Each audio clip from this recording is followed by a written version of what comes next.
Perkenalkan, saya Yupita Triski. Di sini saya akan menjelaskan tentang pengertian Society 5.0 dan periode sebelum Society 5.0.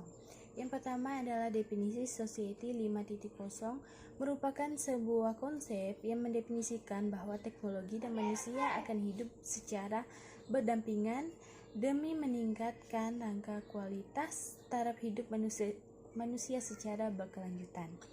Sebelum adanya Society 5.0, mari kita kenal sebagai tahapan sebelum adanya Society 5.0, yaitu yang pertama adalah Society 1.0, didefinisikan sebagai sekelompok orang yang berkesinambungan dan berdampingan secara harmonis dengan alam. Selanjutnya, Society 2.0 membentuk kelompok berbasis budidaya, pertanian, peningkatan organisasi, dan pembangunan bangsa. Selanjutnya, Society 3.0 adalah sekelompok masyarakat yang mendorong industri melalui revolusi industri memungkinkan produksi massal, dan selanjutnya Society 4.0 adalah masyarakat informasional yang mewujudkan peningkatan nilai tambah dengan menghubungkan aset tidak terwujud sebagai jaringan informasi. Sekian dari saya, selanjutnya akan dilanjutkan oleh teman saya. Nah, dalam evolusi ini, Society 5.0 adalah masyarakat informasional yang dibangun di atas Society 4.0, yang dimana tujuan untuk mewujudkan kesetaraan, kesejahteraan masyarakat yang ada di dunia. Tujuan dari era Society 5.0 adalah untuk mewujudkan masyarakat yang dimana orang menikmati hidup secara maksimal. Pertumbuhan ekonomi dan perkembangan teknologi adalah tujuan utama dikembangkannya evolusi Society 5.0, serta bukan hanya untuk kemakmuran segelintir orang saja. Sesuai dengan konsep yang dicanangkan oleh pemerintah, berbagai kegiatan telah dimulai di kalangan akademisi Jepang dan industri. Meskipun perkembangan teknologi terhadap manusia ini berasal dari Jepang, tujuannya bukan hanya untuk kemakmuran suatu negara saja, tetapi untuk negara-negara yang lainnya. Kerangka kerja dan teknologi dikembangkan tanpa ragu akan berkontribusi untuk menyelesaikan masalah sosial tantangan yang ada di seluruh dunia. Menurut Ketua Umum Persatuan Insinyur Indonesia Heru Dewanto, mengungkapkan bahwa Society 5.0 dapat mengatasi permasalahan dunia sehingga perlu dipertahankan. Nah, karena adanya teknologi industri. Selain itu, adanya teknologi industri memberikan imajinasi bagi akademisi dalam membayangkan harapan untuk kedepannya dan mendorong perubahan dengan membentuk peradaban yang mewujudkan atau memerlukan pengetahuan serta pemahaman untuk mencapai inovasi-inovasi yang sudah ada atau inovasi-inovasi yang akan dikembangkan nantinya pada era Society 5.0, sehingga dituntut untuk mengetahui kondisi sebenarnya pada industri saat ini, yang menjadi elemen dasar dalam membuat kebijakan teknologi. Selanjutnya yang akan kita bahas di sini adalah pola asuh orang tua di era Society 5.0. Di zaman yang berkemajuan seperti sekarang ini, peran keluarga dalam mengawasi dan membimbing perkembangan anak sangatlah penting. Perkembangan teknologi yang semakin hari dapat kita rasakan dalam kehidupan sehari-hari. Di dalam keluarga, teknologi digital seperti laptop, gadget, atau telepon pintar seringkali digunakan oleh orang tua maupun anak yang dapat memberikan dampak positif terhadap keluarga itu sendiri, seperti orang tua dapat berkomunikasi dengan anaknya meskipun anak sedang tidak berada dalam rumah ataupun sebaliknya.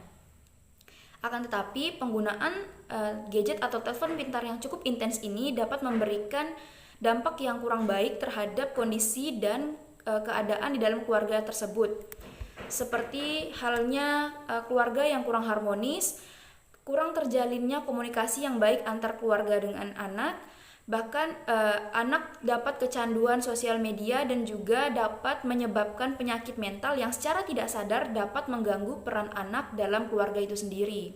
Seperti halnya emosi anak yang tidak dapat terkontrol, anak senang menyendiri, ataupun anak bahkan lebih memilih untuk menjauh dari keluarga atau anggota keluarga yang lain. Nah, dengan demikian, dalam perkembangan teknologi di era Society 5.0 di dalam keluarga, terkhusus kedua orang tua memiliki peran yang sangat penting dalam menyeimbangkan antara kemajuan teknologi digital dengan fungsi dan peran anak di dalam keluarga. Dengan demikian, perlu dilakukannya bimbingan secara langsung di dalam keluarga, seperti bimbingan konseling di dalam keluarga.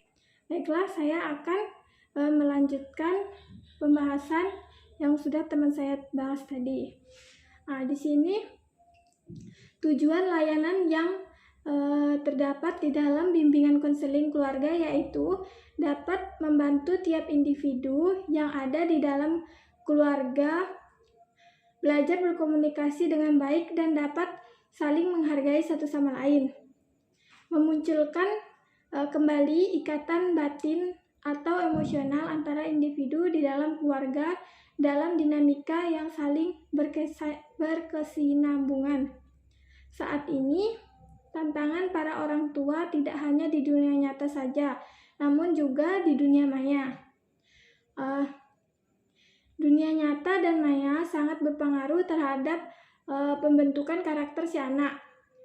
Penggunaan yang bijak, adanya pengawasan, serta arahan yang tegas tentu akan memberikan sisi positif bagi teknologi yang digunakan anak-anak. Namun, kerap kali orang tua merasa kesulitan dalam mengikuti era baru, yakni era digital. Sedangkan apabila tanpa pengetahuan orang tua akan era digital, bisa saja anak lepas dari pengendalian para orang tua. Assalamualaikum warahmatullahi wabarakatuh. Perkenalkan, nama saya Arda Silviana Balkis. Saya di sini akan melanjutkan pembahasan dari teman saya. Nah, banyak hal yang dapat anak pelajari dari gadget, seperti menghafalkan doa-doa, lalu memutar lagu anak-anak, permainan modern, edukasi, dan melatih anak supaya mengenal teknologi agar anak tidak gaptek. Nah, tetapi perlu orang tua ketahui bahwa tidak hanya sisi positif saja, namun gadget dapat berdampak negatif jika sering dimainkan oleh anak, yaitu anak dapat kecanduan gadget. Maka dari itu, orang tua perlu melakukan pengawasan yang ekstra kepada anak. Tips agar anak tidak kecanduan gadget, yaitu yang pertama, memberi batasan kepada anak bermain gadget, seperti 1 hari 1 jam atau 30 menit. Yang kedua, memberikan alternatif permainan kepada anak. Di sini seperti memberikan aplikasi puzzle kepada anak ataupun permainan edukasi lainnya. Yang ketiga yaitu luangkan waktu orang tua untuk bermain bersama anak. Nah, orang tua bisa mengajak anak berenang atau jalan-jalan keluar bersama orang tua. Nah, yang keempat yaitu berikan anak bermain di luar. Di sini orang tua bisa menyuruh anak untuk bermain sepeda. Dan yang kelima itu mengajak anak bermain dengan bahan-bahan alami. Orang tua membuatkan media pembelajaran anak dengan bahan-bahan alami seperti membuat oblek dengan tepung jagung atau bermain ranting dan sebagainya untuk mengajarkan anak. Baiklah, sekian dari saya. Terima kasih. Wassalamualaikum warahmatullahi wabarakatuh. Jadi kesimpulan dari materi yang kami sampaikan adalah Society 5.0 merupakan masa di mana manusia dan teknologi hidup berdampingan. Society 5.0 bertujuan untuk membantu mewujudkan kesejahteraan manusia dengan adanya dengan dibantunya perkembangan ekonomi dan teknologi yang semakin canggih. Sejalan dengan itu, pola asuh anak di era Society 5.0 ini, orang tua ataupun keluarga dituntut untuk lebih mewaspadai dan memperhatikan anak. Dengan memperhatikan teknologi digital seperti gadget dan laptop tentunya membawa dampak positif maupun negatif pada anak. Adapun dampak negatifnya, anak asik bermain sendiri seperti bermain game dan kurangnya komunikasi anak di dalam rumah maupun di luar, sehingga menimbulkan kurangnya keharmonisan dalam keluarga.